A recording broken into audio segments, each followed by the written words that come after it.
विश्व 24 न्यूज हर पल आपके साथ।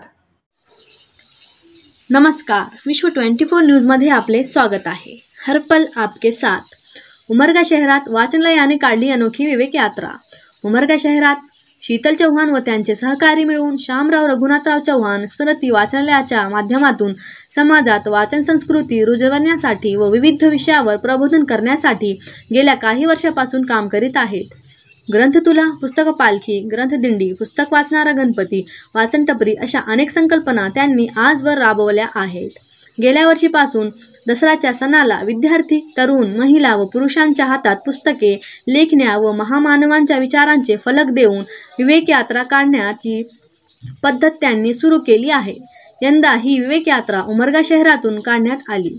अज्ञानाचे सीमोल्लंघन करून महामानवांच्या विचारांचे सोने लुटणारी व विवेकाचा जागर करणारी ही यात्रा होती। यात पुस्तके, लेखण्या, महामानवांच्या विचारांचे फलक यासह ढोल पथक, संबळ पथक, हलगी पथक, भजनी मंडळ व घोड्यावर बसलेल्या जिजाऊ सावित्रीमाई यांच्या वेशभूषा केलेल्या मुली हे प्रमुख आकर्षण होते। ही विवेक यात्रा उमरगा शहरात हुतात्मा स्मारक ते काळा मारुती मंदिर या मार्गावर निघाली।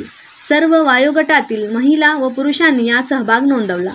विवेक यात्रेत शांताबाई चव्हाण, शीतल चव्हाण, सत्यनारायण जाधव, राजू भालेराव, करीमभाई शेख, राजू बटगिरे, ख्वाजा शेख, धन्यस्वामी, प्रदीप चौधरी, दादा माने, विजय चितली, बबिता मदने, किशोर आरोध्य, सिद्धराम जमादार, खंडू बिराजदार, विजय काका जाधव, अरुण रेणके, बालाजी इंगळे, कमालकर भोसले, अनिल मदन सुरे, विनोद देवकर, धम्मचारी प्राज्ञजित, धीरज बेळंबकर, युसुफ मुल्ला, विश्वनाथ महाजन, रेखाताई पवार, सुनीता खंडागळे, पद्माकर मोरे, किरण सागर, अमोल चव्हाण, विठ्ठल चिकुंद्रे, बालाजी सोमवंशी, इस्माईल शेख, अभय रेणके, दिनकर पाटील, संतोष चव्हाण, दीपक चव्हाण, विष्णू चव्हाण, LY माने जाधव, मीनाताई साळुंके, एजाज पटेल आदींची उपस्थितीत होती। विश्व 24 न्यूजसाठी तालुका प्रतिनिधी ज्ञानेश्वर गुरव। लाईक करा, कमेंट करा, सबस्क्राईब करा।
राज्यातील महत्त्वाच्या आणि आपल्या भागातील ताज्या बातम्या पाहण्यासाठी आजच आमच्या विश्व 24 न्यूज चॅनलला यूट्यूबवर सबस्क्राईब करा आणि बेल आयकॉन प्रेस करा।